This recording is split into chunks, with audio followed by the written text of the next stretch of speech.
So I would like to ask some questions about teaching. When did you start teaching as a teacher at the university? Um, well, I got my undergraduate degree from the University of Memphis, and my first teaching was student teaching. While I was a student, I worked with other students at the University of Memphis, and then I got my first real job where they paid me to teach English. When I was 23, I got to graduate a little early and go to Germany, and I taught in Germany in the area of Bavaria for a year for the Katholische Universität of Eichstätt, which is a Catholic university in southern Germany. So, thank you. It's interesting. I would like to ask also about your hobbies and what you do in free time, in your free time. Okay, that's a good question. In my free time, I have two cats.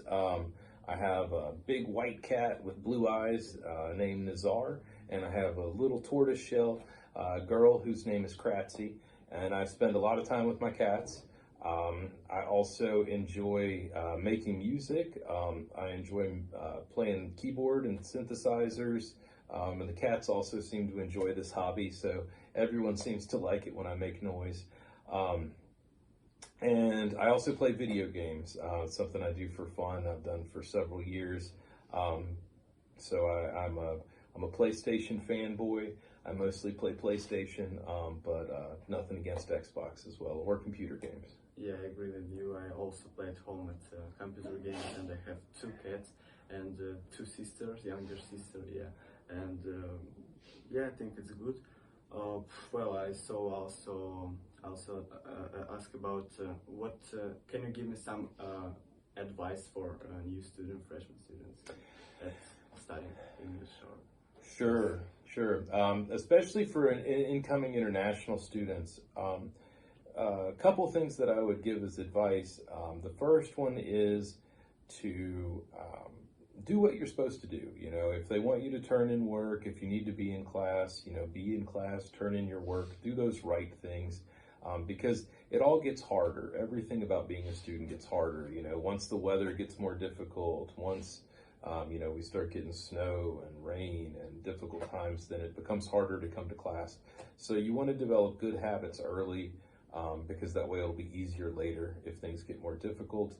And I would also say that you should, you know, set out to work hard, make a goal for yourself that you want to achieve. So if you want to, you know, speak academic English, then make that your goal and really pursue it actively. Work towards that goal.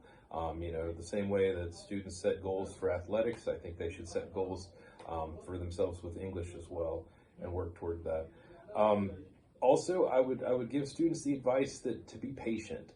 Some of this takes time, and I think especially for incoming international students, I would give it at least 6 months till you feel comfortable in this new country. It's a different culture, it's a different language. You know, even for me, I'm from a different part of the country, so it just feels different, and it takes time to adjust. So I would tell them to be patient. Good. And I would like to ask about this university. It's one of the best or one of the big universities. It's a Marshall or I mean, it's a state. This is well, this is not. It's not a state university. This is what they call a liberal arts college. Yeah. So this is a smaller college, and it's not maybe as competitive as some of the other schools in certain areas, but it's also extremely competitive in other areas. So you know, depending on what your interests are. Marshall may be a school that's competitive. So, you know, if you're interested in debate, Marshall has a very powerful debate team. Some of the sports teams are really good. You know, we have a national winning esports team.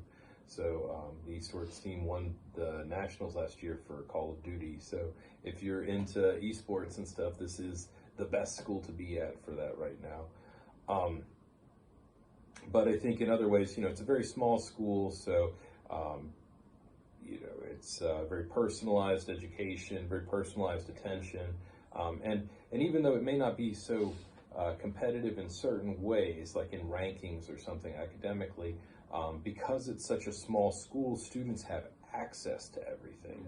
So if you do decide that you want to work in the theater, you'll be able to do that work, or you know, work with broadcasting. Anything that you would want to do here, you can actually get access to. So I think that's a really special thing. And you might find if you went to a state school or a bigger university, it would be years until you could do certain things, and then even then you might not be able to do them very much or very long. Yeah, thank you. Definitely, for sure.